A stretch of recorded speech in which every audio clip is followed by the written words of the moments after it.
Kabut debu mulai mereda, meskipun angin panas masih berhembus menyayat kulit.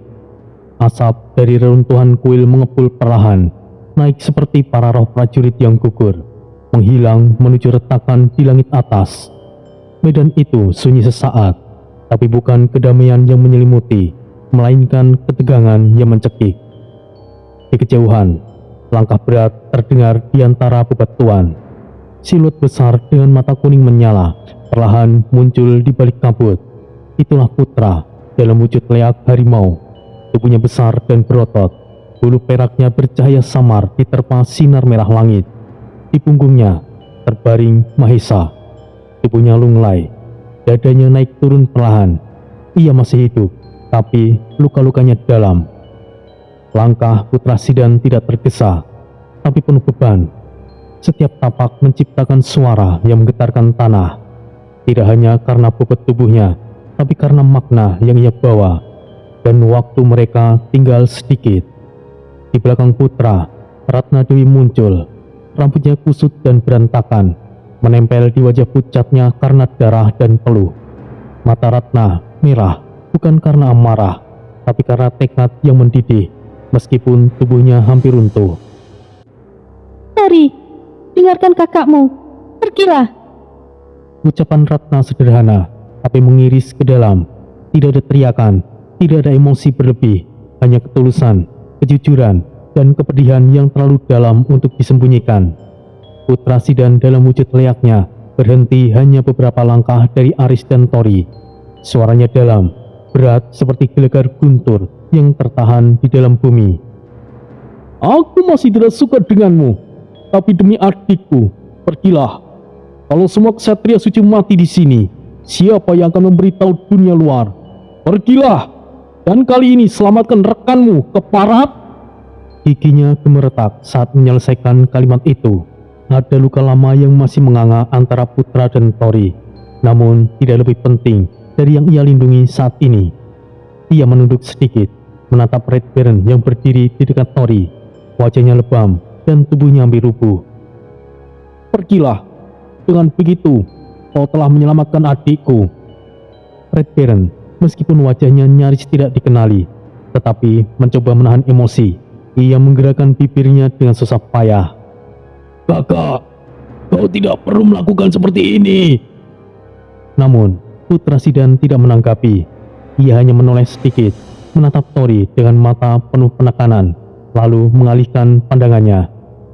Tori diam, matanya bergerak pelan, satu persatu melihat wajah rekan-rekannya.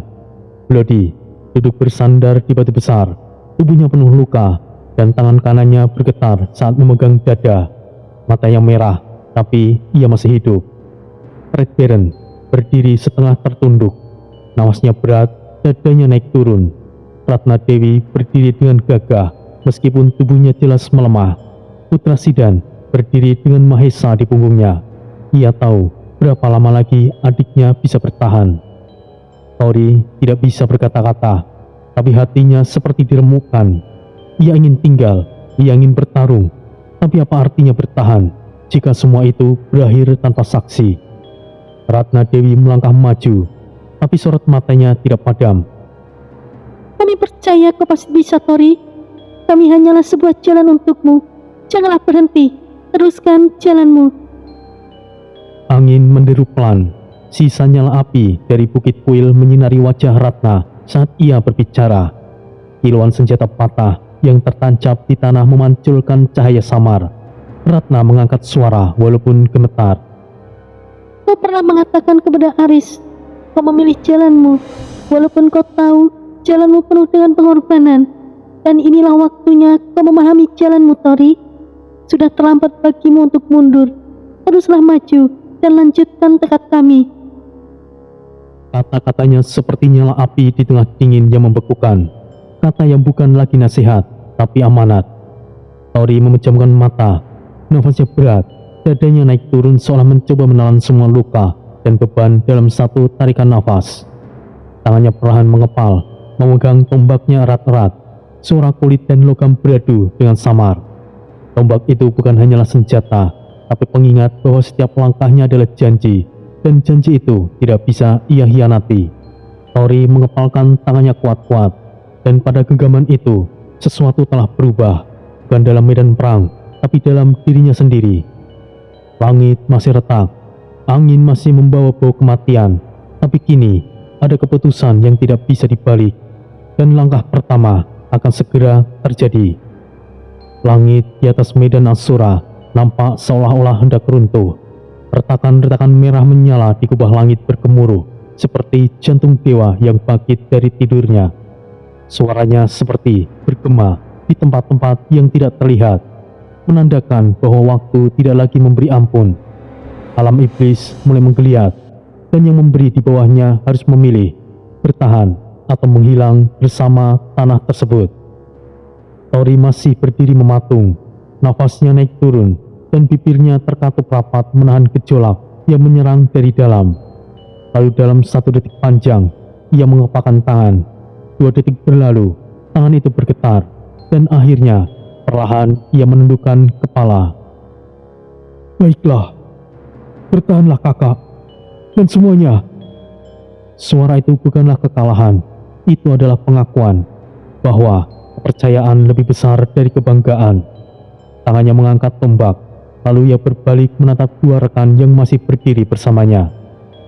"Bloody, Red Baron, ayo kita pergi." Putra Sidan, perubahan wujudnya mulai memudar perlahan, menunduk dalam-dalam.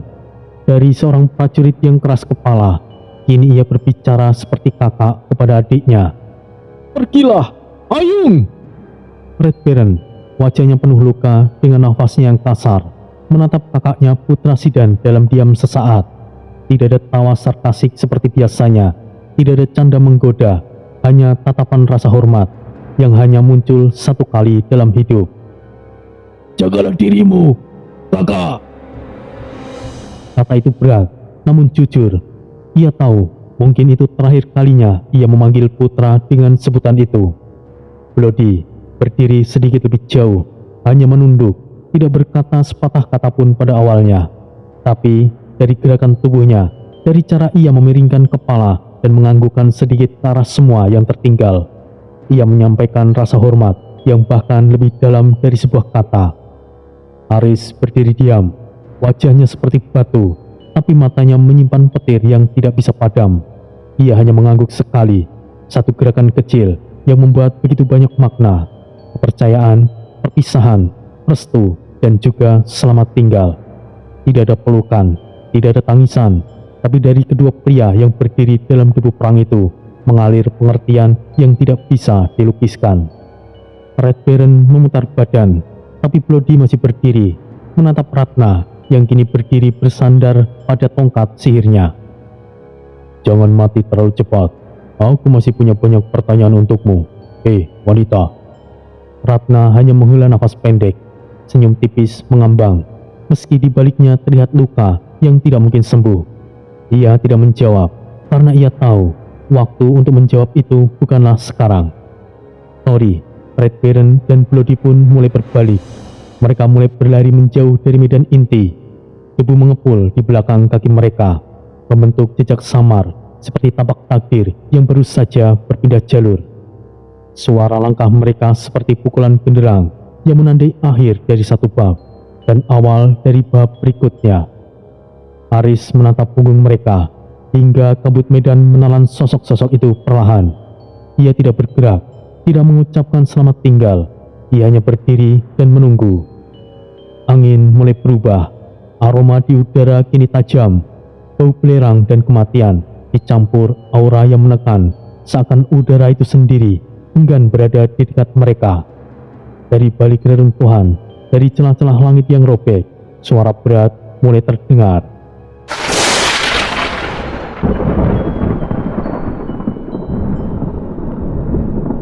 Itulah pertanda mereka telah datang.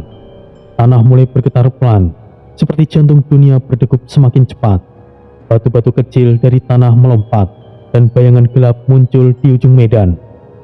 Aris berdiri sendiri, kini di pusat kehancuran. Di sekelilingnya hanya ada mayat, reruntuhan, dan kenangan. Tapi tubuhnya tegak, gada Hanoman dalam genggaman masih bersinar terang, dan suara samar terdengar di dalam logamnya. Suara para leluhur suara dari dunia yang lebih tinggi. Di hadapannya, dari balik kabut dan reruntuhan, muncul 3 Raja Iblis dan Raja Ardos, berjalan perlahan, seolah tidak terburu waktu. Mereka tidak berteriak, tidak menerkam. Mereka tahu, itu bukan sekedar pertempuran, itu adalah penentu. Langit bergemuruh dengan keras. Retakan langit Asura kini memancarkan cahaya ungu tua dan kilat hitam yang menjilat turun seperti cambuk ilahi. Angin menjerit, tanah meretakkan diri dengan suara yang memekakkan telinga. Dan Aris, sang pemegang gada warisan roh langit, kini berdiri sendirian. Tapi dalam kesunyian itu, ia tidak merasakan sendiri, karena seluruh harapan, seluruh pengorbanan, dan seluruh tekad mereka kini mengalir melalui dirinya.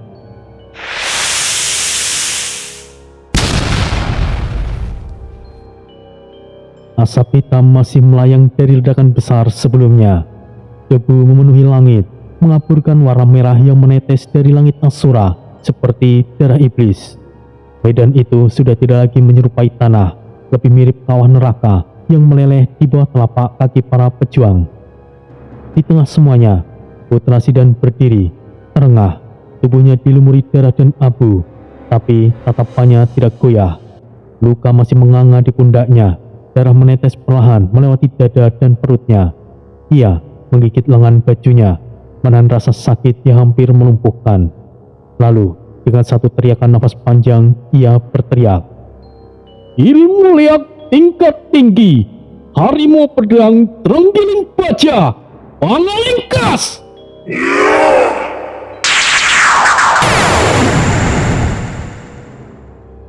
Suara ledakan itu hanya mengguncang tanah, tapi membuat udara tersedot ke satu titik sebelum meledak kembali dalam semburan cahaya emas pekat. Aura seperti badai petir menyamu medan.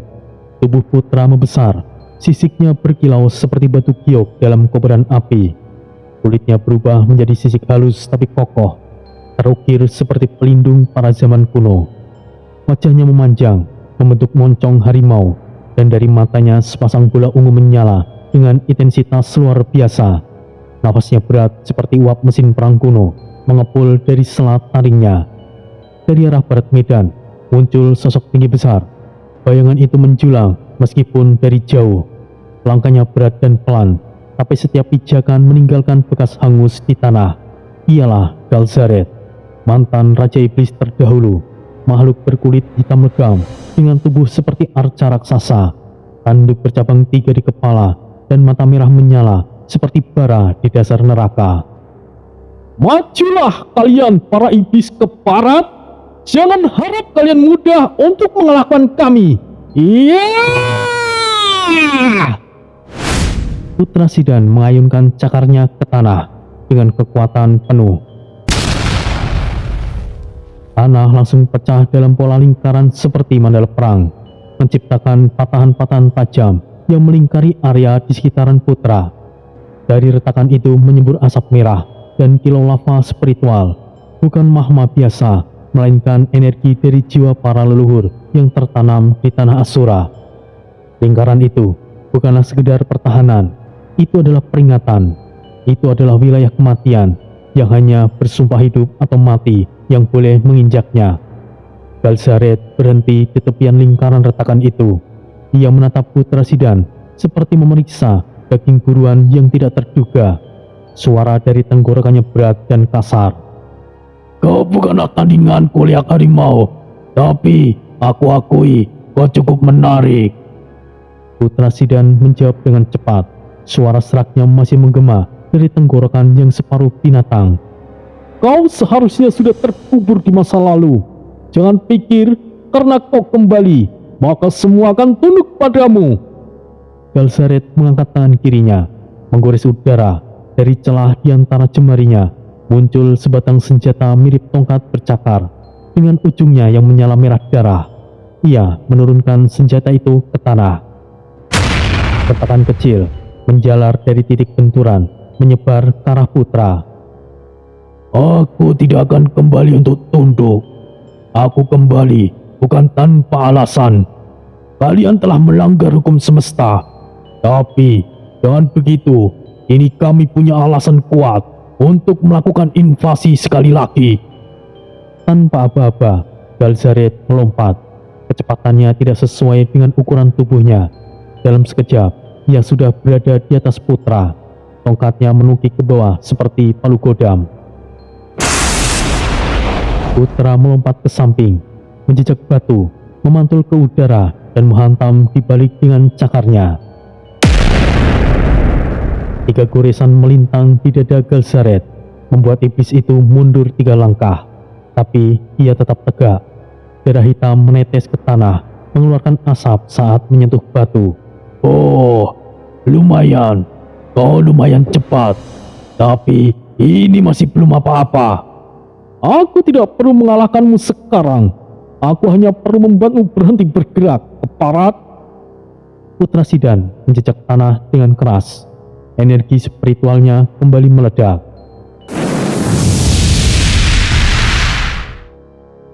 Retakan-retakan melingkar kini bergerak, naik ke atas, membentuk duri-duri batu yang melesat ke arah Galzaret.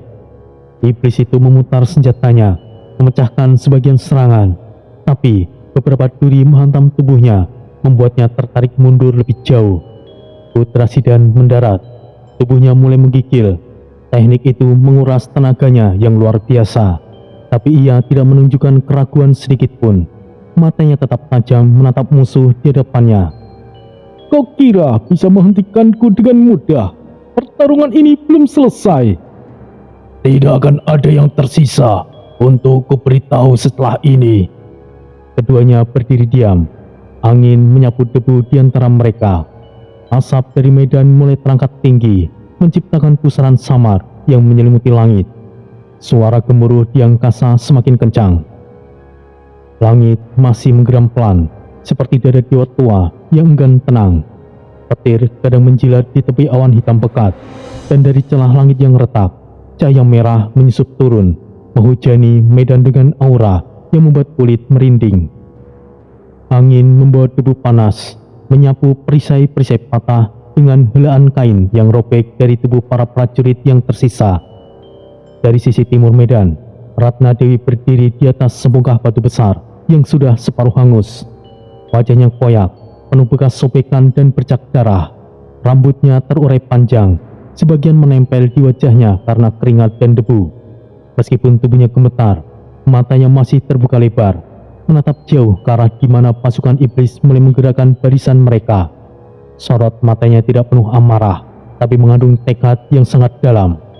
Di lehernya, kalung warisan dari ibunya berhiaskan batu merah kecil dari manik-manik tulang tua, berdenyut perlahan, seperti jantung lain yang hidup dalam dirinya.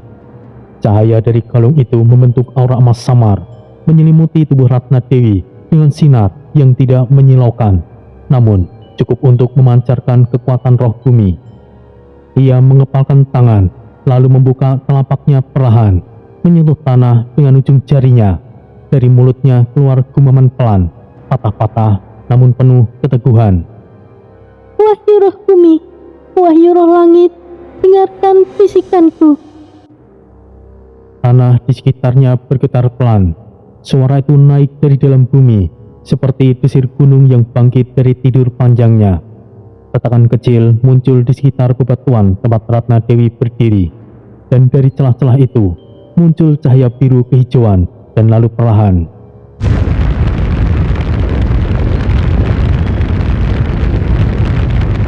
langkah berat bergema.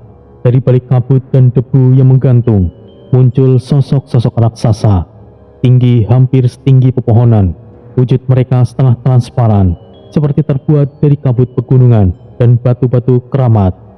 Tubuh mereka besar, lapis demi lapis seperti lapisan bumi, dan pada setiap tameng batu yang mereka bawa terukir aksara kuno, lambang-lambang nenek moyang, Garuda, naga, Gajah Mada, dan lambang-lambang kerajaan lama. Mereka bukan hanya roh penjaga, mereka adalah bagian dari sejarah itu sendiri. Ratna Dewi membuka matanya perlahan, suaranya kembali terdengar, namun kali ini jauh lebih kuat.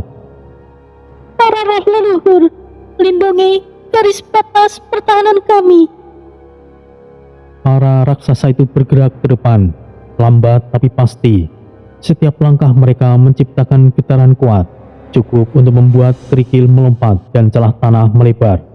Mereka membentuk barisan terluar, berdiri mengelilingi posisi Aris, Wira, Bayu, dan Mahesa yang masih beristirahat atau bersiap mengisi kembali kekuatan mereka.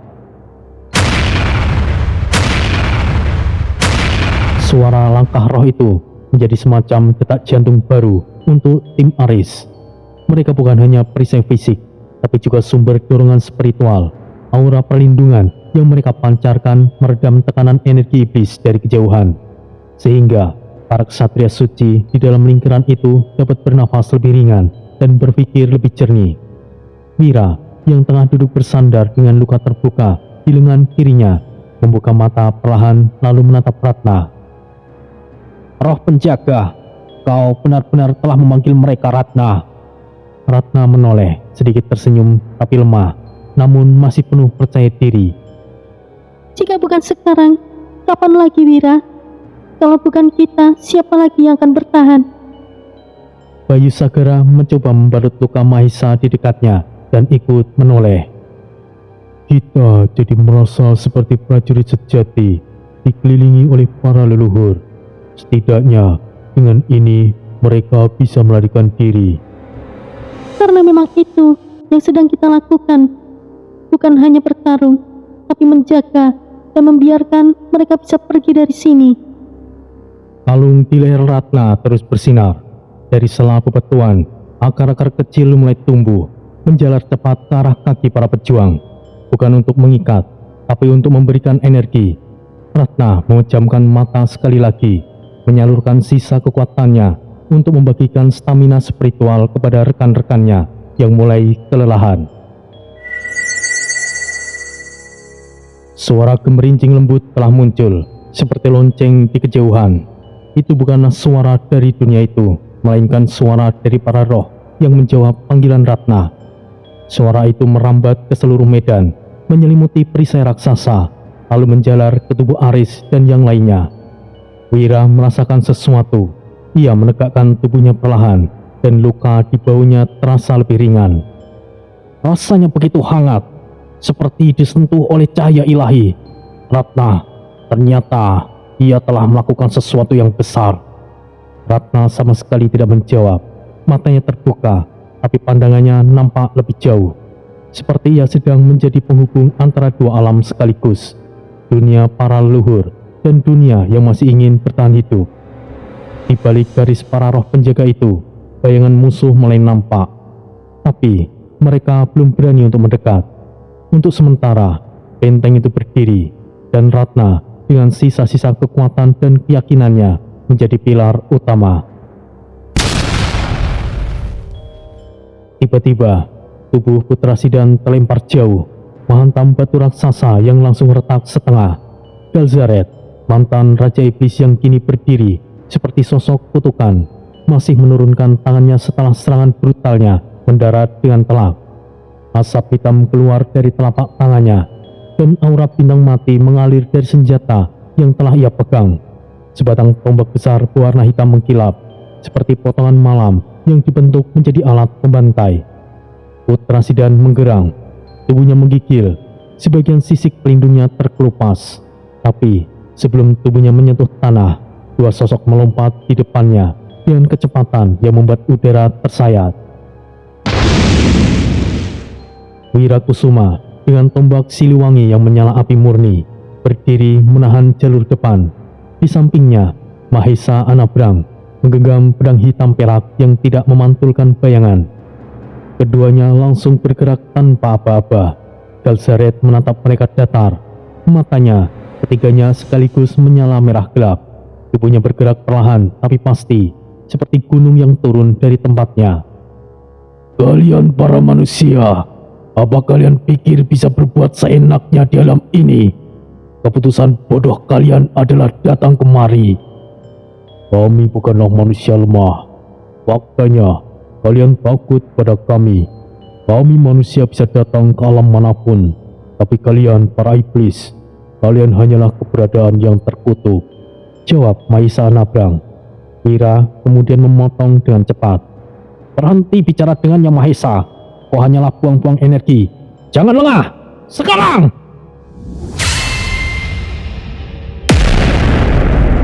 Pertarungan pun akhirnya pecah.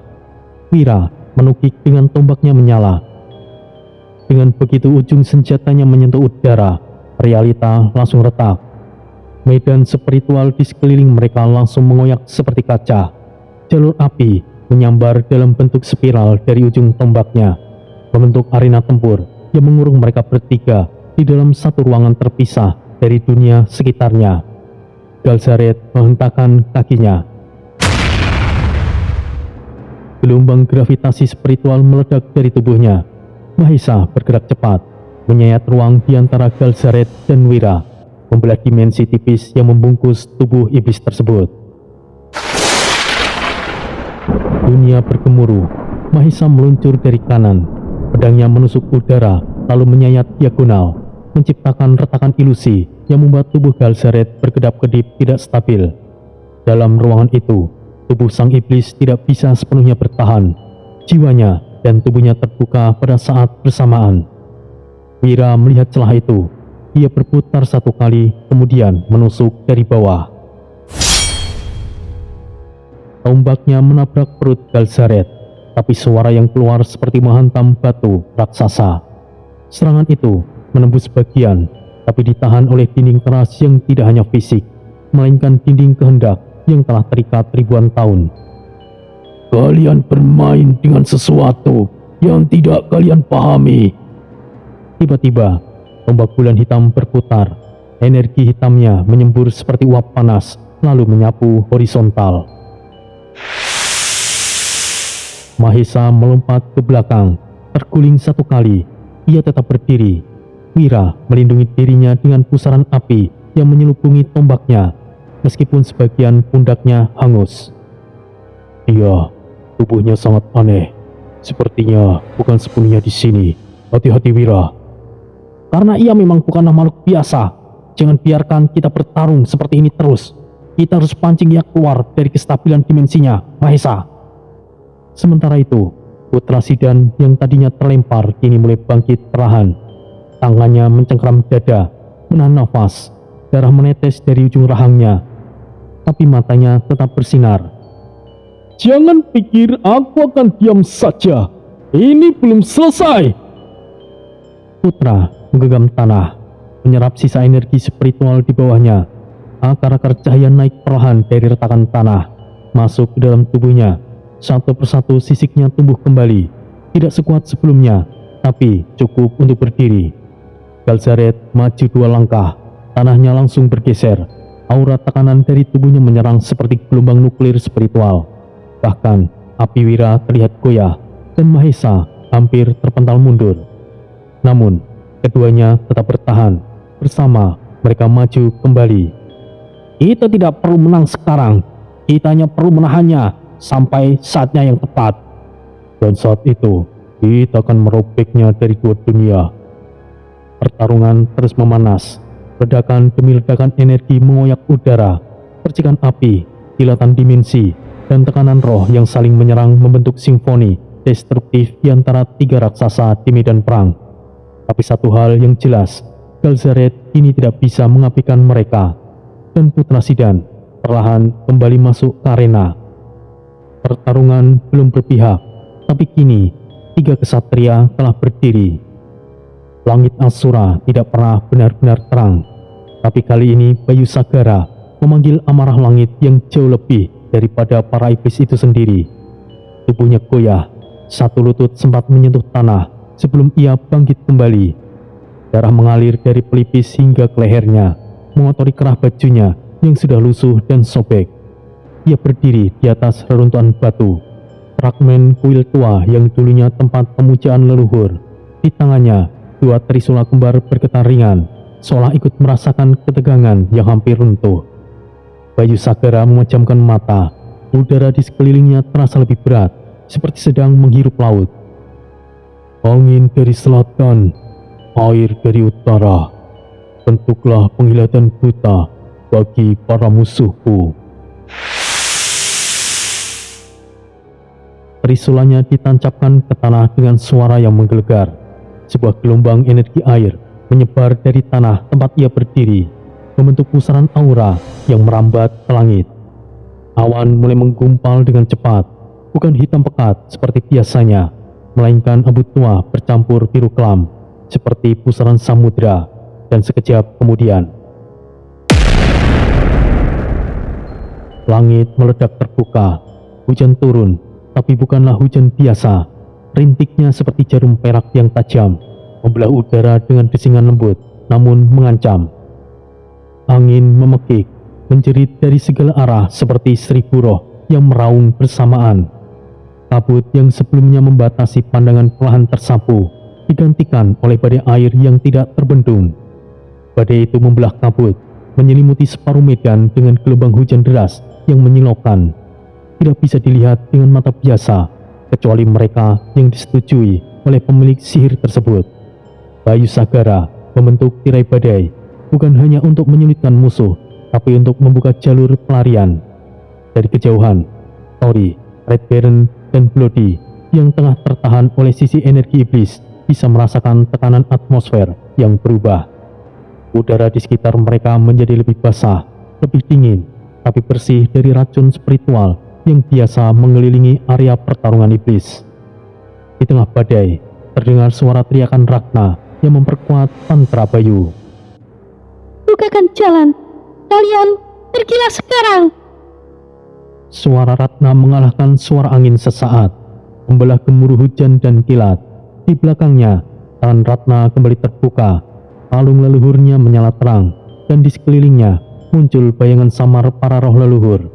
Mereka tidak bertempur, tapi berdiri seperti penjaga jalan, menuntun langkah siapapun yang melewati lorong badai tersebut.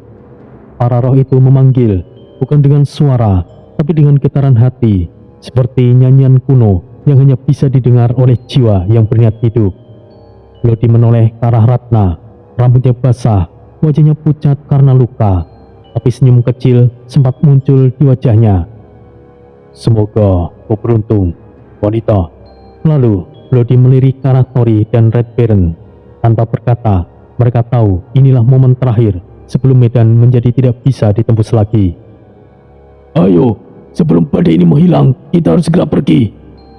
Tori menoleh sekali lagi ke belakang.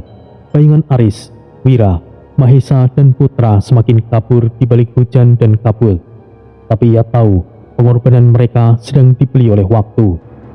Dengan teriakan singkat, ketiganya menelusuri jalan yang sudah dibuka oleh sihir Bayu Sagara dan Ratna Dewi.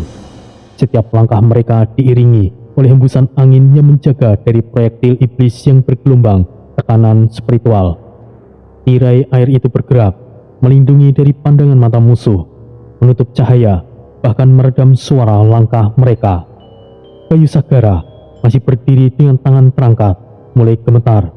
Matanya terbuka kembali, dari balik kelopak matanya keluar cahaya biru pucat. Sedikit lagi, jangan sampai tertangkap. Bertahanlah kalian, bertahanlah. Tanah di sekitarnya mulai mengalir, seperti berubah menjadi lumpur suci, memancarkan aura laut dalam. Trisula kembarnya menyala, menjadi jangkar badai tersebut. Petir menyambar pohon suci di sebelah kiri medan. Asap dan uap panas menyembur, menambah kekacauan visual bagi para iblis yang mencoba menembus medan. Tapi, di balik itu semua, jalur pelarian telah berhasil dibuka. Tori, Red Baron, dan Bloody akhirnya bisa keluar dari neraka tersebut. Dan Bayu Sagara dalam diamnya mengunci langit demi mereka. Api hitam menyembur dari tubuh Red Baron saat mantra sakralnya dilepaskan.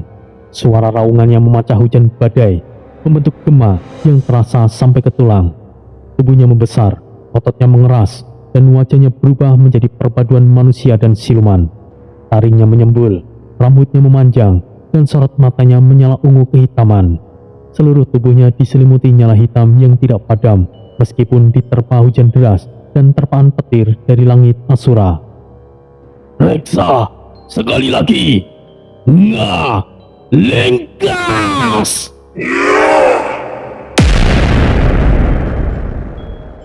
Langkah kakinya menginjak tanah basah saat ia bersiap menerjang ke dalam kabut. Api hitam dari tubuhnya membentuk pola pusaran di sekitar tanah yang ia injak, seolah membakar sebagian realita yang telah ditinggalkan. Di sampingnya, Bloody berdiri tegap, mengenakan jubah robek yang menempel di tubuhnya karena basah hujan. Tangannya memutar tombak panjang sesekali, dan cahaya kilat dari langit memantul di ujung bilahnya, menciptakan pantulan seperti matahari yang tersesat di malam neraka. Tapi, yang terjadi selanjutnya bukanlah suara, melainkan suara dari dalam dirinya, suara dari kesadaran dirinya sendiri.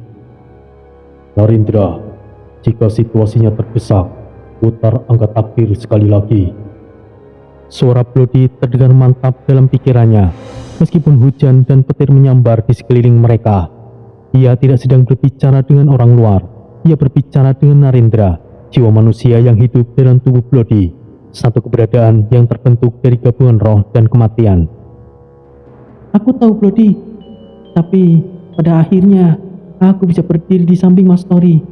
Ya, walaupun tidak secara langsung, aku sangat bangga.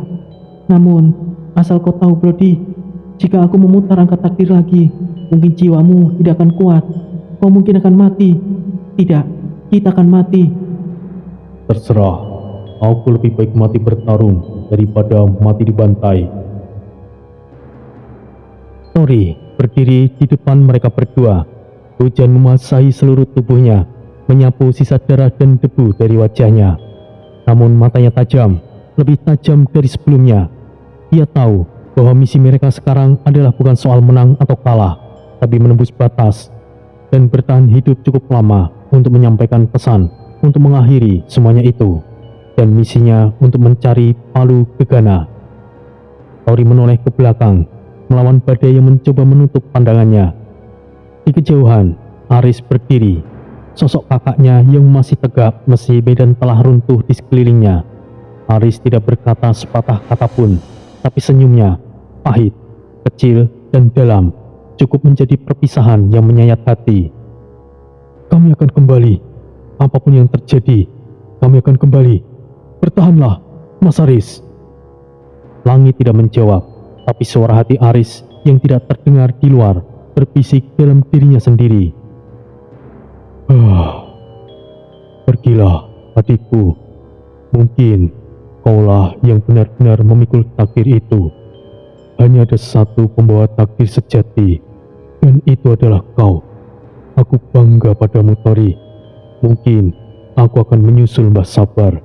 Sampai saat itu tiba, aku harap kau bisa melewati semuanya, adikku.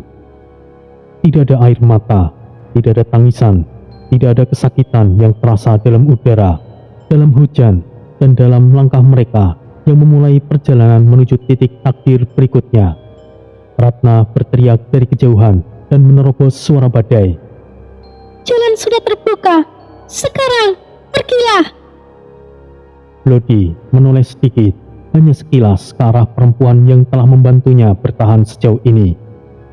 Jagalah dirimu, wanita.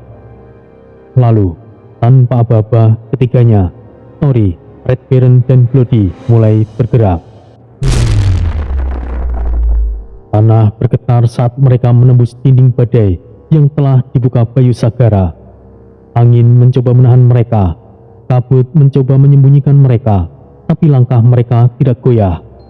Tori menusuk jalan di depan, tubuhnya seperti tombak hidup. Red Baron dengan api hitamnya membakar jalur sisa racun spiritual. Bloody dalam diamnya menyerap tekanan sekitar agar rekan-rekannya tetap stabil. Dan di belakang mereka, langit kembali mengguntur. Para iblis mulai bergerak. Raja-raja iblis terdahulu mulai membentuk ulang barisan. Namun, jalan telah ditutup kembali oleh badai dan hujan spiritual, dan waktu telah bergerak. Kini, medan pertempuran kembali sunyi, namun bukan sunyi karena damai, melainkan sunyi yang menunggu pertempuran besar selanjutnya.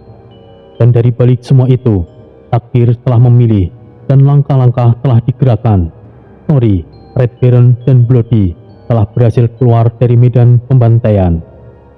Langit alam Asura tetap membara, merah darah dan hitam arang, seperti luka yang tidak pernah mengering. Asap dan bara berterbangan tanpa arah, melukis pemandangan neraka yang tidak memerlukan penghakiman. Di tengah reruntuhan api, di atas puncak gunung kerangka yang mencakar langit kelam, berdiri singgasana Rajardos, sebuah tahta menakutkan, disusun dari tulang naga langit yang membatu karena dibakar api abadi selama ribuan tahun. Di bawah kaki singgasana itu, lava spiritual mengalir seperti sungai kutukan, bercahaya merah keunguan, mengerang lirih seperti para roh yang masih tertahan di dalamnya. Rajardos duduk tenang, punggungnya tegak, wajahnya setengah tertutup bayangan, setengah lainnya memantulkan cahaya dari bara nyala di udara.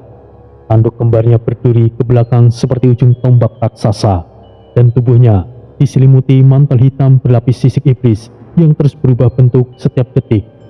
Tidak ada suara, tidak ada prajurit iblis yang berani berdiri terlalu dekat. Bahkan api sekalipun tampaknya menghindar dari wibawanya, menyala menjauh, membentuk lingkaran kosong di sekeliling singgasana tersebut.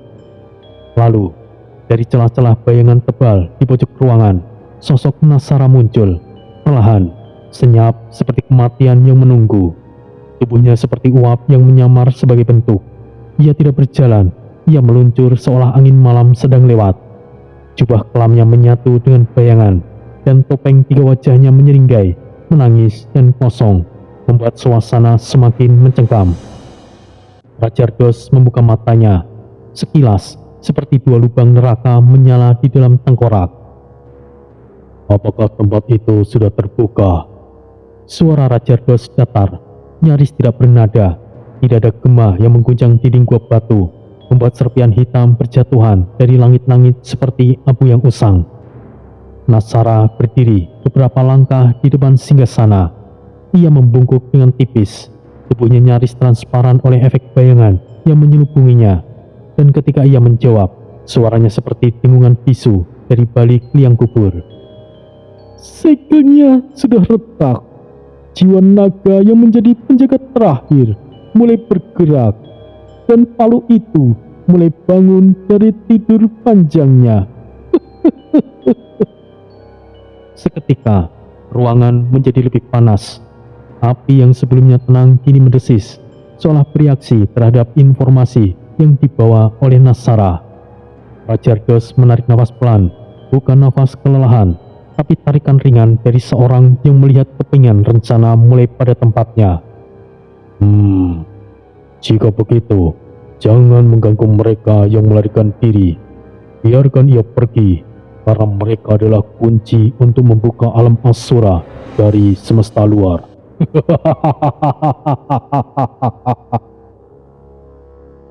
Tawa singkatnya seperti hentakan palu ke tulang belakang.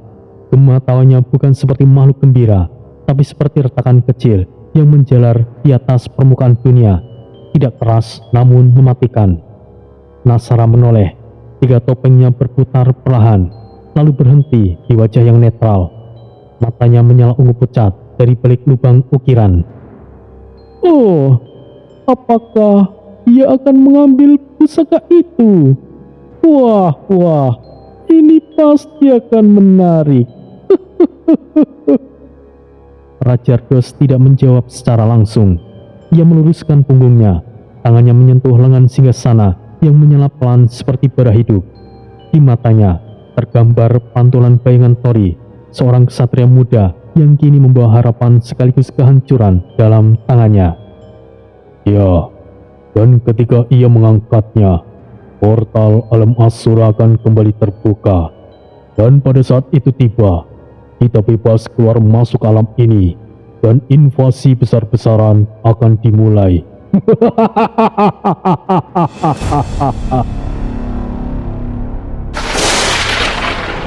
Lava di bawah singgasana mendidih tiba-tiba. Semburan api menyala dari celah retakan bumi seperti mulut raksasa yang tertawa. Langit di atas gunung mulai berputar, membentuk pusaran energi hitam dengan kilatan merah darah di tengahnya. Tanda bahwa jalur antara dunia sudah mulai terbentuk kembali, rapuh namun nyata. Rajardos terus tertawa, tapi bukan tawa kemenangan. Itu adalah tawa yang sudah ditulis ulang, tawa yang berasal dari skenario kehancuran yang tidak bisa dihindari. Karena ia tahu palu gegana milik Togok berada di alam Asura karena menyegel alam tersebut. Dan sekarang, jika jatuh ke tangan salah satu pembawa takdir seperti Tori, maka fungsi segel itu akan terbalik, bukan lagi menjadi pengunci, tapi kunci untuk membuka alam Asura menuju dunia luar. Dan begitu pintu itu terbuka, tidak ada satupun dunia yang akan selamat. Di lokasi Tori dan lainnya, langkah kaki mereka menggema pelan di antara hamparan suci.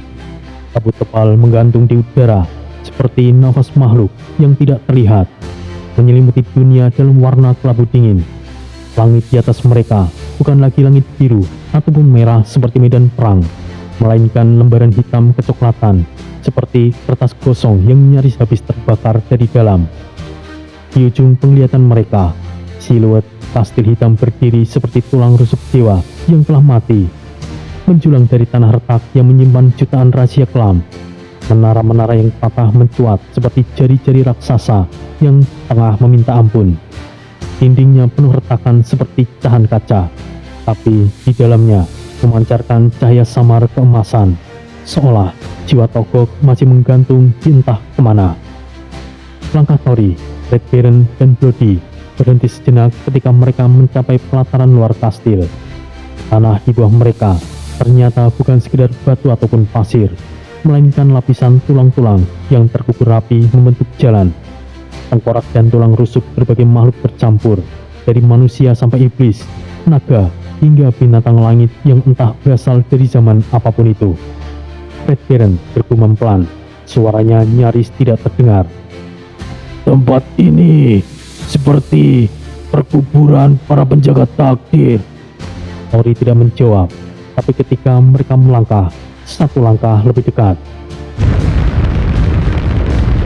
tanah bergetar, kabut di sekitar menari liar. Dari punggung Tori tampak Kulhanagasona mendengus panas, logamnya menyala merah, lalu menyemburkan siluet naga keemasan ke udara, seperti nyala api suci yang menggeliat melawan takdir. Tori menggenggam gagang kampak itu dengan dua tangan. Nafasnya tercekat, matanya memejam setengah. Lalu suara itu muncul, suara dari dalam pikirannya, tua, berat, agung, dan bukan suara manusia. "Bocah manusia, aku merasakan pecahan jiwaku dekat dari sini. Tapi dengar ini baik-baik, pecahan jiwaku digunakan untuk menyegel altar di tempat ini, agar iblis tidak bisa menodainya. Dan palu gegana bukanlah sekedar palu pusaka, tapi itu adalah paku dimensi. Jika kau mencabutnya, batas antara Asura dan dunia luar akan terbuka. Kau paham maksudku, bocah? Kau paham harga dari pilihanmu?" Tori terdiam, keringat dingin merayap turun dari pelipisnya, membasahi rahangnya. Suasana seketika berubah, kabut menebal, udara menjadi lebih berat. Jika begitu, palu gegana adalah pengikat dimensi. Bila segelnya terlepas, batas alam akan runtuh. "Apa yang kau katakan itu, Tori? Kenapa tiba-tiba?" Ucap Red Baron langsung menoleh dengan ekspresi yang terkejut. Tori tidak langsung menjawab. Tatapannya menembus kabut, menembus dinding kastil hitam yang rusak, seolah matanya bisa melihat jauh ke dalam reruntuhan yang menyimpan nasib dunia. "Aku rasa ini akan menjadi keputusan yang sulit." Mereka diam beberapa saat, hingga suara Brody masih memecah ketegangan. Nada suaranya tenang, tapi dalam, seperti seseorang yang sudah lama menimbang hidup dan mati. "Tidak perlu kau pikirkan yang tidak-tidak, Tori. Tujuan utama kita adalah untuk mendapatkan palu gegana milik Eyang Togok, bukan? Dengan itu, Eyang Togok bisa kembali menyegel dunia. Jiwa naga Kulhanagasona juga akan kembali utuh. Kita akan memiliki kekuatan untuk melawan Dajjal." Ia menghela nafas, mengangkat tombaknya perlahan, dan menatap ke arah langit yang retak. "Semuanya memang butuh kemungkinan, Tori. Tapi satu hal yang pasti, kita butuh alat itu untuk punya peluang bertahan. Ambil keputusan dengan bijak, tapi jangan biarkan rasa takut mengubur langkahmu, Tori." Tori mengangguk pelan, tapi tatapannya masih buram oleh pikiran yang berkecamuk. Langkah mereka berlanjut, semakin dalam menuju perut reruntuhan kastil hitam. Dinding mulai menyempit, angin menjadi lebih dingin, bau tanah tua dan darah kering menyeruak dari celah lantai. Tori menatap ke depan. Di kejauhan, sebuah gerbang hitam besar berdiri menanti. Di tengah gerbang itu, takbir simbol mata ketiga dan palu bersilang. Gerbang menuju ruang pusaka gegana. Namun mereka belum tahu, apa yang menunggu di balik gerbang itu bukanlah hanya pusaka, tapi juga ujian akhir dari kehendak. Dan langit di atas kastil hitam mulai bergetar. Namun keputusan yang akan Tori ambil akan menentukan nasib alam semesta.